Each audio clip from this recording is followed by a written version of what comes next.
Hello, my dear Starknet family. Welcome back to a new episode of the StarkCafe, the podcast show where we host the most interesting projects and personalities from the Starknet ecosystem. This time, we are following up on one of the most iconic and successful projects on Starknet, a project that has been shipping groundbreaking features for the past 3 years. And I'm talking about the Braavos Wallet, a wallet that has made the history of this ecosystem by being the first mobile-compatible Starknet native wallet, and also by introducing a series of security-driven UX features known as the Braavos Security Pyramid that were possible thanks to the way with how the Braavos team leveraged the native account abstraction on the Starknet network. Furthermore, they also worked a lot on making your DeFi experience fast and easy, thanks to their dApp gallery and to their one-click yields offered to their users in collaborations with the best DeFi protocols in the space. However, last but not least, Braavos is also paving the way in the recent trend surrounding the roadmap where Starknet is scaling Bitcoin. And today, there will be our main focus as we host a frequent guest of the StarkCafe, Motty, co-founder and CEO of Braavos.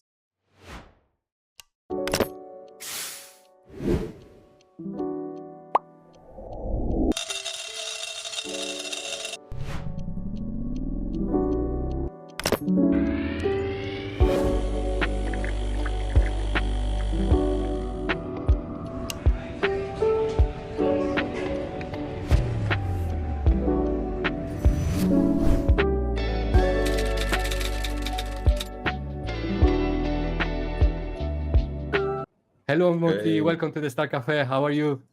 I'm great, Nurstar. Thank you for this wonderful introduction.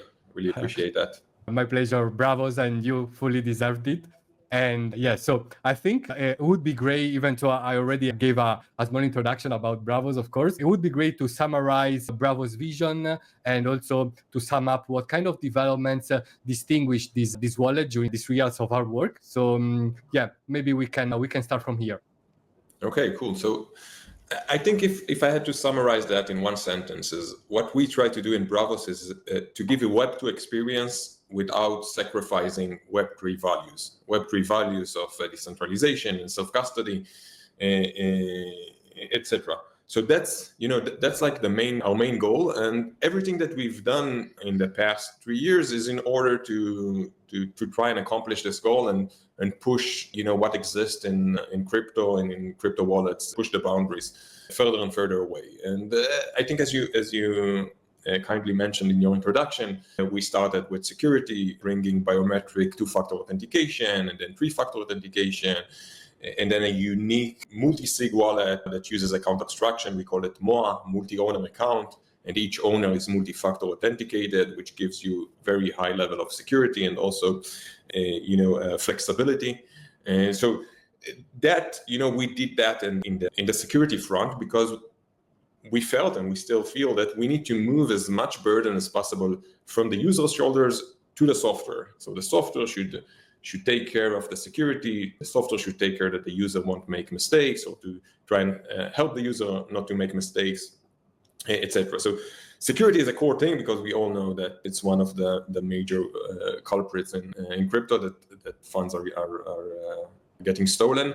And I think that if you use Braavos 2FA and certainly Braavos 3FA, it becomes extremely hard to steal your funds. I don't know if you recall, but a year ago we published a seed phrase on Twitter live to a wallet with 150,000 USDC, and we invited anyone to try and hack it.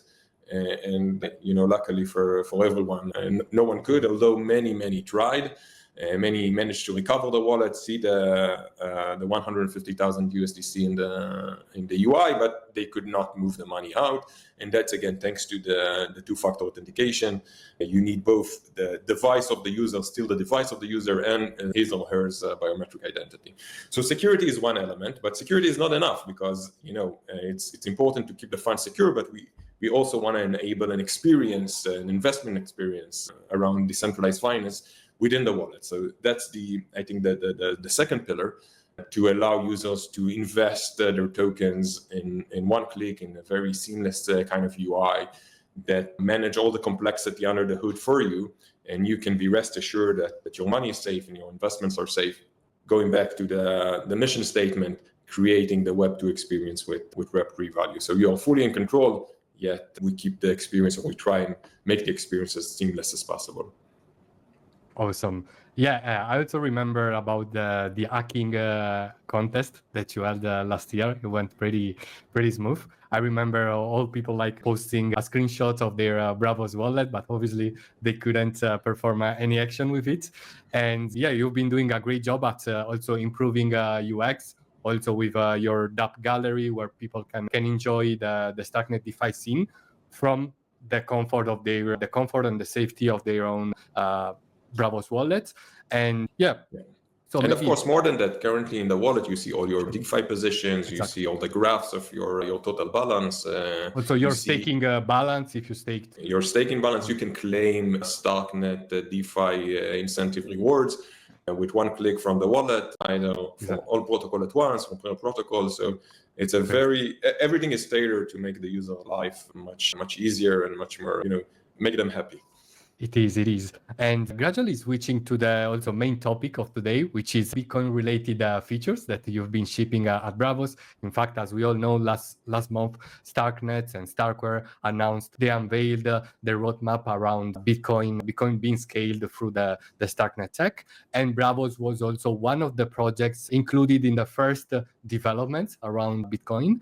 And now I would like to approach the matter in a theoretical way. Then we'll go through the practical features that you shipped in the upcoming questions. But obviously, I would like to know what's your thought about this dual settlement age that has just begun on Starknet, and how Braavos is positioning itself. So I think the Starknet play is great. I think it's a move in the right direction. I think it's undoubtedly, it certainly is clear now, but also a few months back when the Starknet ecosystem decided to take a shift into the Bitcoin direction, it was clear that Bitcoin is the king, and it is, in terms of market cap, the vast majority of crypto at large, more than 50% in all other tokens combined. And I think, having a true secure layer 2 for such an asset is fundamental, and it's extremely important. And I think it resonates well with the fact that more and more people who are now holding Bitcoins want to put their Bitcoin to work. They don't want to just hodl. At least not all of them, and at least not all of their Bitcoin, right? So of course there will be the cypherpunks that will never touch their Bitcoin ever. But there will be the ones who want to see how they can put their Bitcoin to work, and how they can use that, whether it's with the transfers and payments or with actual investment, which I think it's even a bigger demand from the market. So I think it's a great move from Starknet and Starkware side.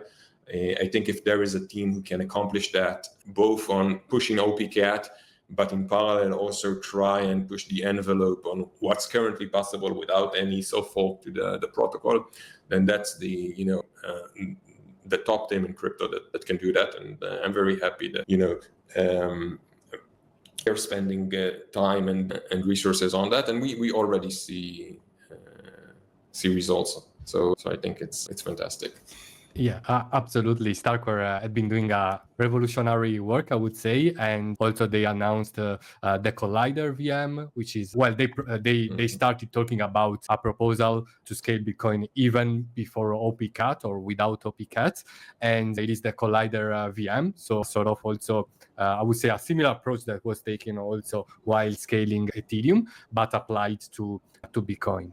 And also, I'm really excited at seeing a lot of developments in the DeFi sphere, in the so-called BTC-Fi, which also resemble a bit what happened in 2019, 2020 on Ethereum. So everything related to DeFi, new use cases being developed. So it is, for me, that I experienced those years fully. It's also nice to see something like that developing again, because when something happens for the first time, it's always something peculiar, right? Something original that will make history. And so it is great to see a lot of developments in the Bitcoin DeFi scene.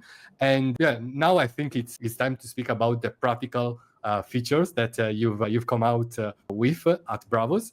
And Braavos, as we said, was one of the first projects to ship a Bitcoin-related feature, and that was the implementation of the Lightning Bitcoin payment network on Braavos Wallet, which allows Braavos user to pay for their goods in any Lightning point around the world.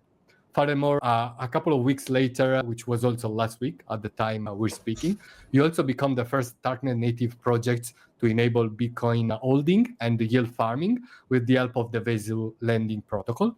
So tell us more about these breakthroughs and how these features work in practice. Yeah, so I think that as the Starknet ecosystem expanded itself into Bitcoin, we wanted that to be not only currently in the planning and the theoretical work, but actually, in the product realm, so people can do stuff, in real life. And the Lightning integration was the first example for that. So now you can use Starks on Starknet and scan any Lightning payment request anywhere in the world and pay with your Starks. In a couple of seconds, the transaction goes through, and that's I think that's very smooth and opens up both the Starknet community, but also the Lightning community to more options and more possibilities. We did that with the Atomic Bridge, which is a great team that's integrating Starknet and Bitcoin. So they enable us to actually bridge the payments from Starknet to Bitcoin side and to Lightning side. And that was really like the first implementation of how Starknet and Bitcoin connects. And it was important for us, to do that, both in terms of use cases, but also in terms of, putting it out there that there is a real connection between Starknet and Bitcoin. Now, the second thing that we've just launched, as you mentioned, is something much bigger than that. It's actually the first and only Starknet native wallet that supports also Bitcoin. So holding your Bitcoin, transferring your Bitcoin, but also bridging your Bitcoin. And I think the crown jewel is investing your Bitcoin in a seamless, very user-friendly way. And if you want, we can double click on that and dive in. For sure. And first of all, congratulations for having become a Bitcoin and Starknet wallet. And yeah, I was wondering, what can we expect from Braavos, from the Braavos team in the coming months? What kind of new features, what kind of new partnerships could we see on the horizon? So I think that, we've just launched the Invest product, the one-click invest. It currently gives double-digit yield on the Bitcoin with the courtesy of Starknet incentives. I think that's fantastic. I think that's an opportunity that to anyone who holds Bitcoin and want to earn yield on the Bitcoin, 10% is or double-digit percent is a significant amount. We are not sure for how long we will have double digits, but it seems that at least for now it exists. So people can enjoy that while it is. And I think, sorry if I may, I think that the cool thing here is that, as we said at the beginning, Web2 experience with Web3 values, the entire flow of investing your BTC and earning yield is completely self-custodial. And we didn't waive the crypto values in order to get that. We know what happened to centralized projects maybe in the last cycle. You mentioned 2019, 2020, 2021, and that were centralized. They promised yield on the Bitcoin, and we all know what happens to BlockFi and Celsius and the like. Exactly. So the key thing here is that the user is still in control, full control. Braavos, of course, does not hold the user Bitcoin, and no other chain in the complex things that happen under the hood, have a custody on the user Bitcoin. The user is in full control, which I think it's crucial. And we baked in, I think, quite a nice element from security and from account abstraction and from our friends at Vesu lending and borrowing protocol in order to create this experience. So that's in this front. And if you asked about the future, then our goal is to expand and enhance these connections between Bitcoin, putting your Bitcoin to work, and Starknet, and what you can do on Starknet. I think one of the things that struck me, it was known, but it's different when you feel it. Like the experience on trading on Bitcoin, transferring on Bitcoin, doing stuff on Bitcoin, compared to doing stuff on Starknet, is the delta is so profound that you say, okay, people should probably use Bitcoin as a settlement layer, hodling, but Bitcoin is not made, for everyday usage. And if we want to enjoy the value of Bitcoin and the security of Bitcoin and all the great properties of Bitcoin, and still have everyday usage around Bitcoin, that I think a layer 2 is a classic way to do that. And part of our goals is to bridge that gap and to offer more and more opportunities to Bitcoiners to make put their Bitcoin to work. I completely agree with you on this point, Motty. And also I really like the non-custodial approach, which is also, I think, an approach that many Bitcoin maximalists would gradually like more and more, and maybe would be also one of the aspects that will persuade them to start using some DeFi protocols to earn some yield on their Bitcoins. Who knows? But amazing work, amazing UX. Thanks a lot also for driving us through all these developments that you're working on, your vision and everything. I was thinking about finishing the episode by having some words not related to these developments, but more related to the current market and geopolitical landscape. So I just wanted to know that, seeing that you are a very experienced builder and businessman who's also been very active and successful in commerce before the crypto age. So I just wanted to know, what's your advice for those young builders who are navigating these mood swings in the market and such uncertain times? I would put a disclaimer first that everything that I'm going to say should be taken with a grain of salt, because none of us have a crystal ball and we cannot predict the future. But for me, after a few years that we had extreme regulatory pressure from the US, it seems that finally the regulatory landscape is changing, and regulation is going to be much more favorable towards crypto. We saw that already with some lawsuit that has been dropped from the SEC side, and we see that also in the way that the new US administration treats crypto. And we see the underlying indication of more and more interest in crypto at large, and in Bitcoin specifically, from huge traditional finance institution. And in some sense, it's a contrast from the current atmosphere in crypto, which is a bit, I would say, a bit gloomy. So if you try to look at the fundamentals of where the industry is now, who is interested in the industry, who is willing to invest money in the industry, what regulatory hurdles exist or were removed, then I think we've never been in a better point than we are today. On the other hand, price actions creates a bit of, it's a bit of a doldrum, it's a bad mood. So I can understand that, but if you try to disengage from the day-to-day price, then the overall infrastructure of the industry is, I think, it's in the best phase that it ever was. Now there is another element to that, which is the current macro environment, which is also in huge turmoil, right? So my only advice is to hold tight and let the wave pass through, and hopefully everything will be sorted out in a few months. We cannot know that for sure, but I hope that will be the case. So I don't know if it's helpful, but that's my view. Yeah, I'm sure it will be helpful for young builders. And I also think that crypto has reached a maturity stage, also in the sense that during the past 5-6 years we went through the jungle phase, I would say, where there was a lot of craziness, a lot of uncertainty.